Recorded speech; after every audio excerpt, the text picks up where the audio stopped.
এই যুবক, তোমার বিদ্যাও নেই, তোমার বুদ্ধিও নেই। তুমি ওই যুবকের মতো যেই যুবক মাঠে নেমে বলছে অমুকের চরিত্র ফুলের মতো পবিত্র, ওর যেমন বিদ্যাও নাই বুদ্ধিও নাই। এই ছেলে তুমিও তাই, তুমিও তাই। শোনো, তোমাকে আমি বুঝিয়ে বলি, ওই লোকটা মাঠে নেমে বলছে অমুকের চরিত্র ফুলের মতো পবিত্র, অথচ এই যুবকের জানা নাই যে এর চরিত্র ফুলের মতো পবিত্র কিনা। এই যুবক, তুমি মাঠে নেমে যে কথা বলছো, তুমি জানো বিচারের মাঠে তোমার মন্ত্রী এমপি কে আল্লাহ বলবেন, ও মন্ত্রী সাহেব, ওই যে টিনটা একটু কাঁধে নাও, টিন, ওই যে গমের বস্তাটা নেও, নিয়ে হাঁটো। আল্লাহ রাসূল বলছেন যে উট যদি হয় এটা, তাহলে উটের শব্দ করবে। এটা যদি ঘোড়া হয় তো কাঁধে চড়ে ঘোড়ার শব্দ করবে।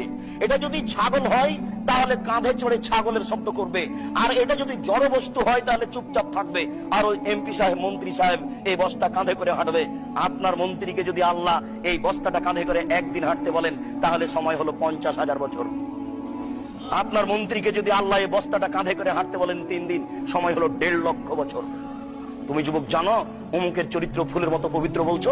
এসব জাতি, এসব জনগণ, এরা দেশকে লুটে খাচ্ছে, আর তুমি বলছো অমুকের চরিত্র ফুলের মতো পবিত্র। মানে এই যুবক, তোমাকে বলতে এসেছি, তুমি কি করে তার বক্তব্য শুনতে যাও, তাকে দাওয়াত দিতে যাও? তার সাথে আমার আল্লাহতে গন্ডগোল, ওই হুজুরের সাথে আমার আল্লাহতে গন্ডগোল। তোমার হুজুরের আল্লাহ সব জায়গাতে থাকেন, আমার আল্লাহ সপ্তম